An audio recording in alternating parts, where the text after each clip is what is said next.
जितनी स्विट्जरलैंड की total population है उससे ज्यादा इंडिया इंजीनियर्स प्रोड्यूस कर देता है। उसके बाद भी रिसर्च एंड इनोवेशन में स्विट्जरलैंड नंबर 1 पे है। इंडिपेंडेंस के बाद से रिपब्लिक ऑफ इंडिया ने 0 नोबेल लॉरियट्स प्रोड्यूस किए इन साइंस।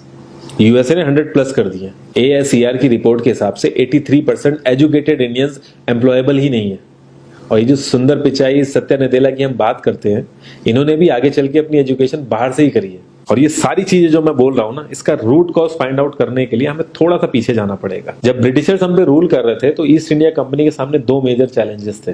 एक कम्युनिकेशन विद इंडियन, दूसरा वर्कर्स और क्लर्क्स की बहुत जरूरत थी उन्हें।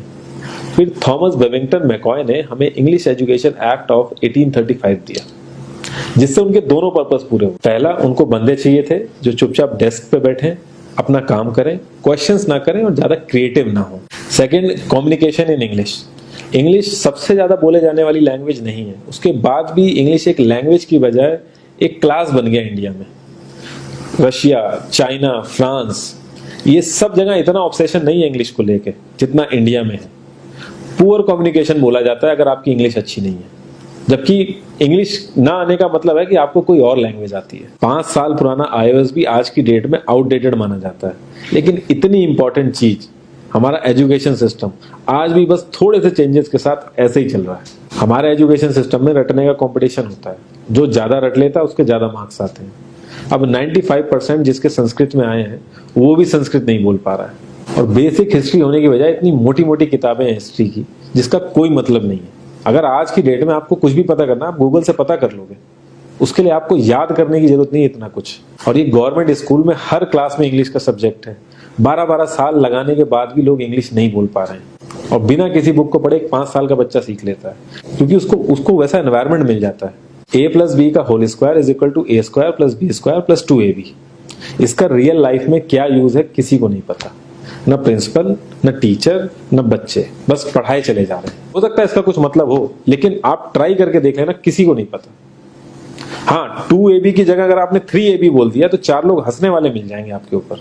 किंडरगार्टन में जो बच्चों को सिखाने के लिए टेक्निक यूज होती है वो लाख गुना अच्छी है कॉलेज की वो रटने वाली टेक्निक से।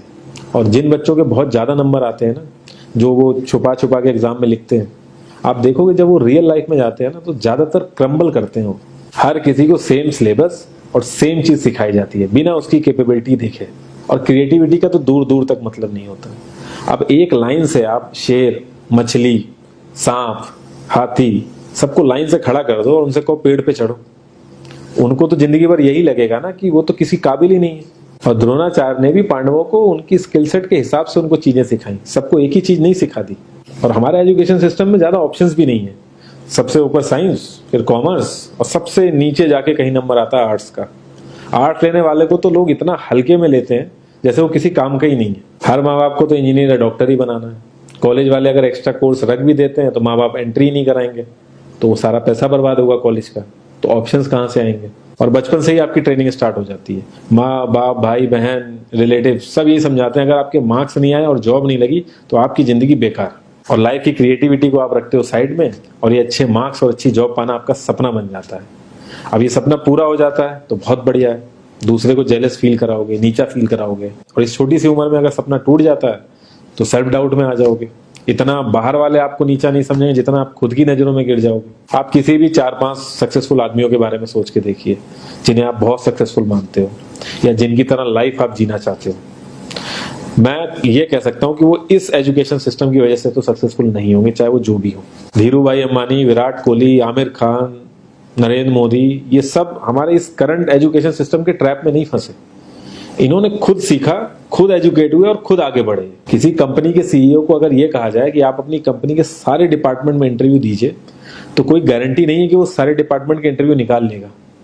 और ये भी हो सकता है कि वो आधे से ज्यादा डिपार्टमेंट के लिए क्वालिफाई ना करे एजुकेशन वाइज, लेकिन वो पूरी कंपनी चला सकता है। तो ये जो एक स्किल है, इसके बारे में बात क्यों नहीं होती? लोग अपनी 25% से ज्यादा जिंदगी इस करंट एजुकेशन सिस्टम में लगा देते हैं ताकि अपने से कम पढ़े लिखे आदमी की कंपनी में जाके उसके सपने पूरे कर सकें। इंडिया का जो करंट एजुकेशन सिस्टम है, अगर वो इतना ही अच्छा है तो जो भी सेलिब्रिटीज हैं, पॉलिटिशियंस हैं, वो अपने बच्चों को बाहर क्यों भेज रहे हैं पढ़ने के लिए? इनफैक्ट पॉलिटिशियंस के साथ तो ऐसा करना चाहिए, जिस एरिया से वो जीते हो उसी एरिया के गवर्नमेंट कॉलेज में उनके बच्चों को पढ़ना कंपलसरी हो जाए, तभी वहां के गवर्नमेंट कॉलेज सुधर सकते हैं। 368 प्यून की जॉब के लिए 1.5 लाख ग्रेजुएट और 24,968 पोस्ट ग्रेजुएट ने अप्लाई किया।